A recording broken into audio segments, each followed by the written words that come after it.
l'intention de vivre dans l'instant et l'instinct, en me délestant de mon esprit assassin. Être la sans frein, la liberté sans fin, là serait que j'entraîne, c'est d'être moi enfin. J'ai l'intention de vivre dans l'instant et l'instinct, en me délestant de mon esprit assassin. Moi, je m'appelle Sally Madrider et je suis rappeuse et chanteuse. J'ai commencé la musique en montant un groupe de rap qui s'appelait Énigmatique. Ensemble, on a fait pas mal de concerts, on a sorti des albums. Le groupe Énigmatique que j'ai rencontré à la Goutte d'Or, parce qu'on est du même quartier. Donc j'ai ainsi à ce moment-là décidé de produire le groupe, de produire plusieurs maxis qui sont sortis de 98 à 2000, à 2006-2007. Enchaînement de concerts, enchaînement de production de disques.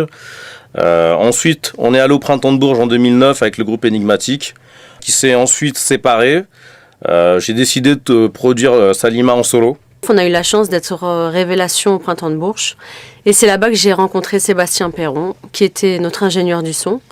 J'ai eu un très bon feeling avec lui et ensemble, on a décidé de faire pas mal de projets, dont cet album qu'on défend ensemble aujourd'hui qui s'appelle L'instant et l'instinct. Au début, on a fait seulement quelques maquettes, on n'était pas du tout parti sur un album et la machine s'est emballée. Au fur et à mesure, on a voulu faire plus de morceaux. On est parti en Normandie, on s'est enfermé, on a créé les morceaux et l'aventure a commencé. Et voilà comment est née l'histoire de cet album. Et aujourd'hui, on essaye de le défendre sur scène avec des musiciens qu'on a réunis autour de nous, autour de ce projet.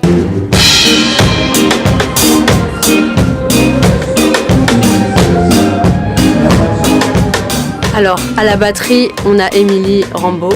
Quand l'album était déjà fait, j'ai repris toutes les parties de batterie de l'album et je les joue en live assez tel quel. Après, on a arrangé des choses pour la scène ensemble.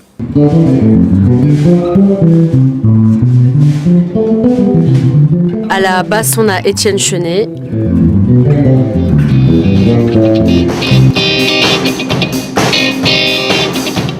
À la guitare, on a Damiano Signorelli.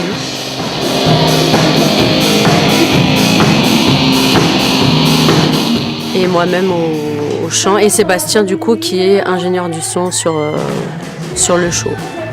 On fait l'album à deux avec Sébastien.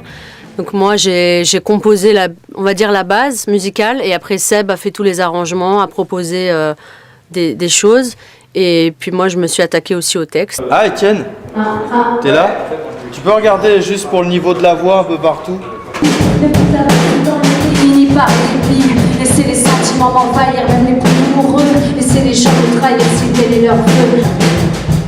Me laisser envahir par la musique. Ma musique a beaucoup évolué depuis Énigmatique parce qu'au début j'étais essentiellement rappeuse et là maintenant je me suis ouverte musicalement, je me suis mise à la composition, je me suis mise aussi à apprendre un instrument de musique, le piano et le fait de travailler avec des nouvelles personnes qui venaient d'autres horizons musicaux, ça m'a beaucoup ouvert parce que c'est vrai que Sébastien Perron il vient aussi de la pop et du rock et nos deux univers se sont mélangés et donc pour moi, ça a été super de pouvoir m'ouvrir artistiquement et musicalement.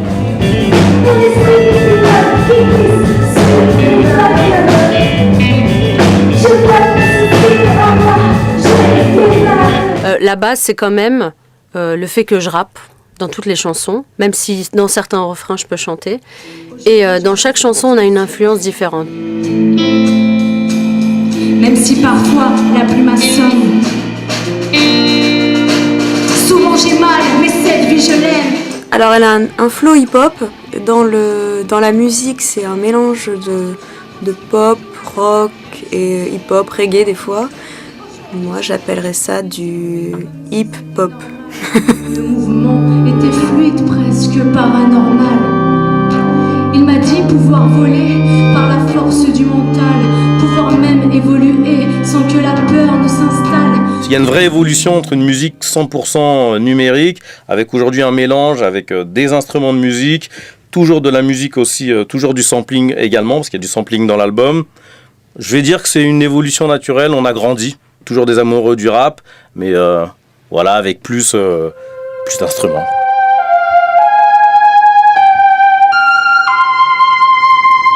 Ok. Est-ce que peu chaud. On peut juste revoir la structure. Moi, j'ai besoin que vous me disiez la structure parce que j'ai peur d'avoir écrit des conneries. On a fait une résidence de création à la scène Canal, qui est Gemap. Et pendant une semaine, on a pu créer notre univers, retranscrire l'univers de l'album sur scène. Que chacun a pu donner sa touche, sa sensibilité.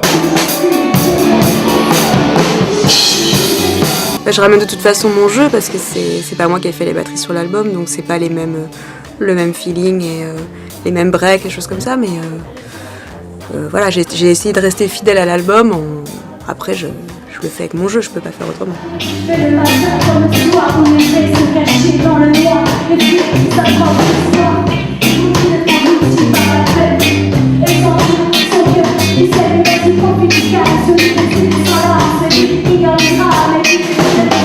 Alors une résidence de création, elle permet de créer, comme l'indique son nom, de créer un show.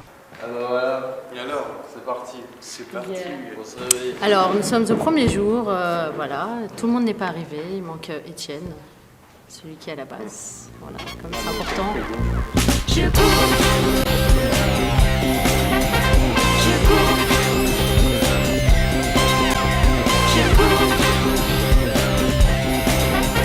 Je cours. Je cours. Je cours. Ce premier jour, c'était vraiment une recherche entre eux de symbiose.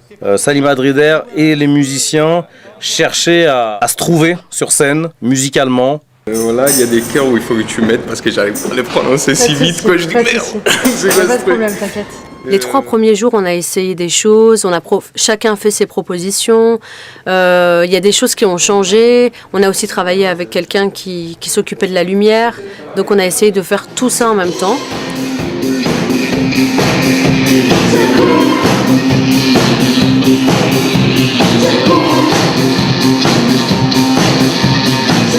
Troisième et quatrième jour, on va dire, c'est le rodage, jouer ensemble, sentir les choses sans forcément se regarder.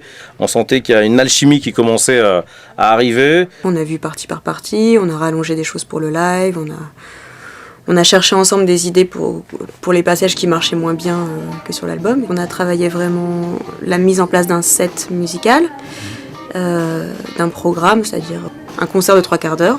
Et le dernier jour, le jour de la restitution. On a fait une restitution devant quelques professionnels et pour montrer un peu le résultat. C'est tout ce qu'on a fait pendant les 4 premiers jours, essayer de faire en sorte que ça tourne le mieux.